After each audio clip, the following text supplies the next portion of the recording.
Hello everyone and welcome back to the SteemTrail Gaming News. Today is the 7th June of 2018. My name is Kralizec and I will be your host for the evening. Today we are going to take a look at one single topic, but it is a big one and it is a one I am very pleasant to report about. It's about the fact that Steam will not be censoring games. Yes, that is some great news for any proponent of free speech as I am, and I hope many of you are as well. So this is sort of a continuation of our story that ran, I think, about a week, maybe 2 weeks ago, when Steam suddenly started considering censoring anime games, more specifically so-called graphic novels that were very graphic in terms that they were, well, halfway pornographic. And there was sort of a rile up against that in the community of gamers, and for a good reason.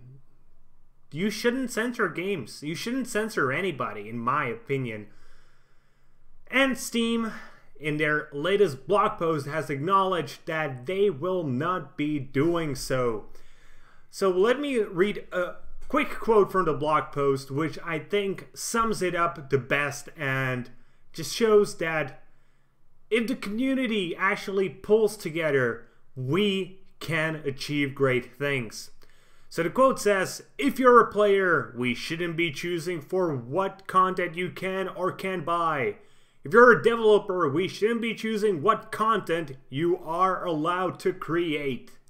And I don't think there's really that much that needs to be said from this blog post. Apart from one thing, there will still be a few games that are not allowed on Steam. But with these, with half of them, I'm okay. So first part is straight up illegal content, which I'm going to assume means things like child pornography, zoophilia, and these sort of things. The biggest question, the one I would still want to hear an answer for from Valve and Steam, is by what country's laws will you be going? But I think we can generally assume this does mean some American laws, so we will not be seeing a relationship with minors in games. We will probably not see any incentives towards violence and these sort of things. And you know what? I'm okay with that. I don't think child pornography should appear in video games. I don't think that any sort of incentive that makes somebody go violent should appear in games. Those things are fine. But it also means that the other part that they mentioned is games that are straight up trolling, with which I would really love to hear Steam's definition of trolling so I can tell you whether okay or no, this is still bad. But in general, I'm really glad to hear that this is the case, because as I argued previously, people should have the right to say whatever they want. It's one of the basic tenets of our civilization to have free speech, at least in the past about 150 to 200 years.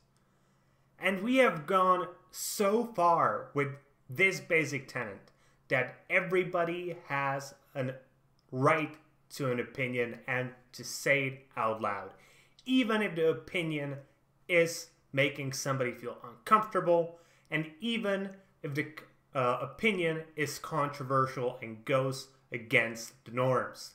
Without these things, we wouldn't have things like the rights for gay people to marry. We wouldn't have women's right to vote. We wouldn't have rights of minorities. And yes, I am right-wing, but I'm still for all of these things.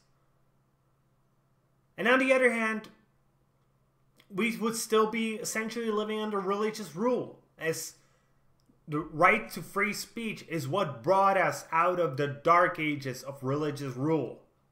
And just being under those things is so bad. And I live in a country that still remembers censorship. Not censorship from the right, censorship from the left, because I come from a post-communist country, so I remember when saying that USA is the best or whatever would honestly get you into prison. You would get into a prison for a few days and you would be put on a watch list and you would have no chance of getting into any major position. And if you went really far and criticized the regime, there was a good chance your children would not go to university. That is all the problem with censorship.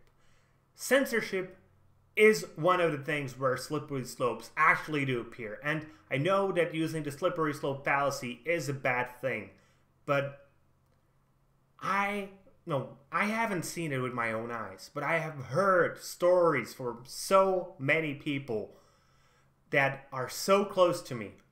I have read historical records showing how it appeared. It starts very, very, very subtly.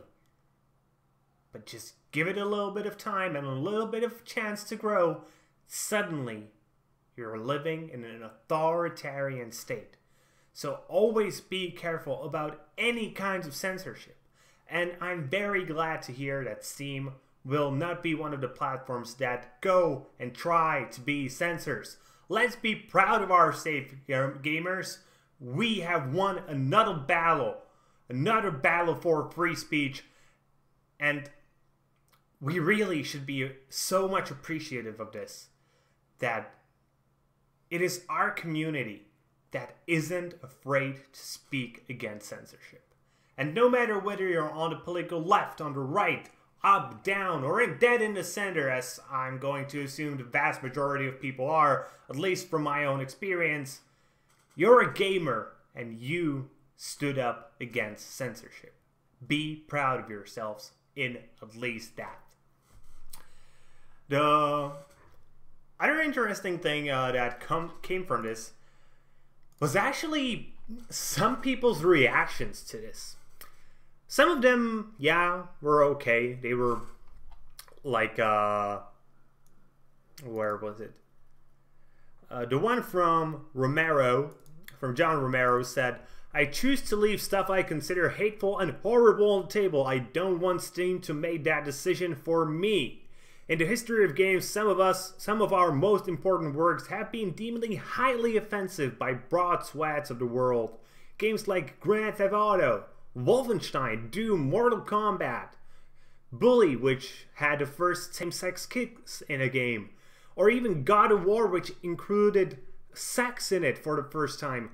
Those were all controversial games, but they were great games, and now nobody stops if we see a romance going on in a game that ends up in sex. We never ever stop to wonder, oh, is that wrong?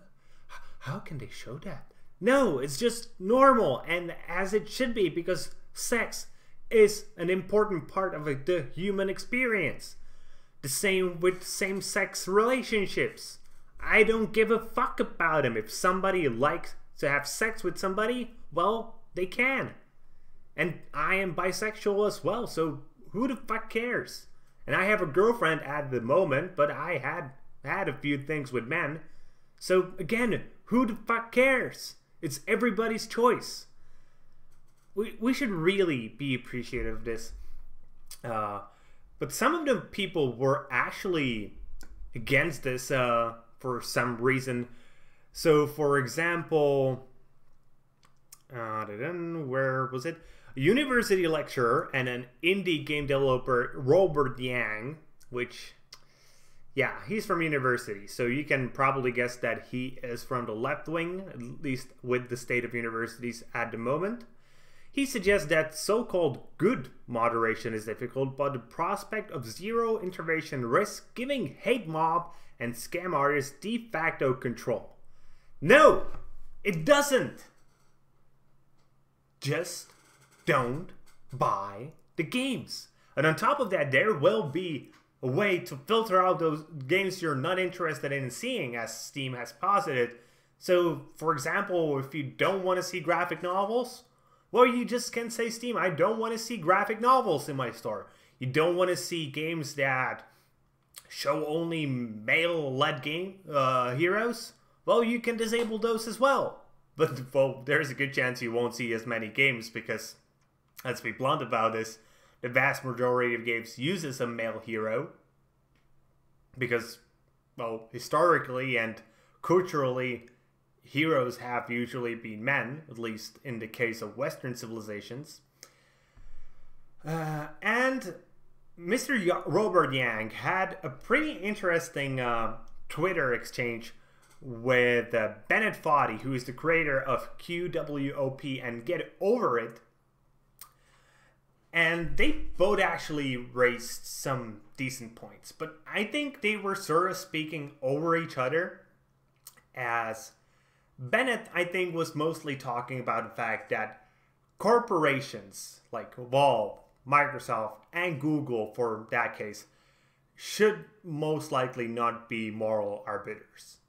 No matter where exactly their morality stands, whether it is on the political right or the political left, they are self-elected moral arbiters. And we have fought very, very, very hard to get rid of private moral guardians, I would call it. We, the people, and I really mean the people as a community, should be the moral arbiters. And if we don't like some game, well, then we won't buy it. But if we don't object against its morality, well, then buy it. But if you do, just fucking don't buy it. It won't be a financial success. It will bleed the person money, and they will not be able to make more games of a similar political opinion. That is the way to quote-unquote vote. While Robert Yang actually seems to not like this opinion that private companies should not be the moral arbiters. And I think the reason behind that is that at the moment, big corporations tend to align with his own moral views. But just go 30 years back, where the majority of companies were right-wing and not left-wing, and I'm 100% sure that he would be the first one to call out these companies as, oh, they should not have the right to be moral as they are immoral. Yeah, that would 100% be his opinion. And we, again, we, community, gamers, we need to call him out on this. Be wary of people who try to tell you what exactly is moral. Figure out your morality out for yourself. And maybe your morality will be different from mine. I don't give a crap. My morality is my own, and I will do what I deem to be moral. And you do what you deem to be moral. That should be the very basic tenet of morality.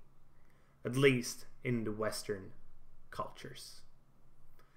And with that being said, that is going to be it for today, guys. I hope you enjoyed today's video, and if you did, please consider giving us a thumbs up here on YouTube and subscribing to the channel. If you are watching on Steam, maybe you want to give us an upvote and follow the blog. Either way, be sure to leave a comment. Tell me, what do you think about this whole thing? Do you think that it is good that Steam decided to not be a censoring force? Or do you actually think that Steam should include some censoring in their games?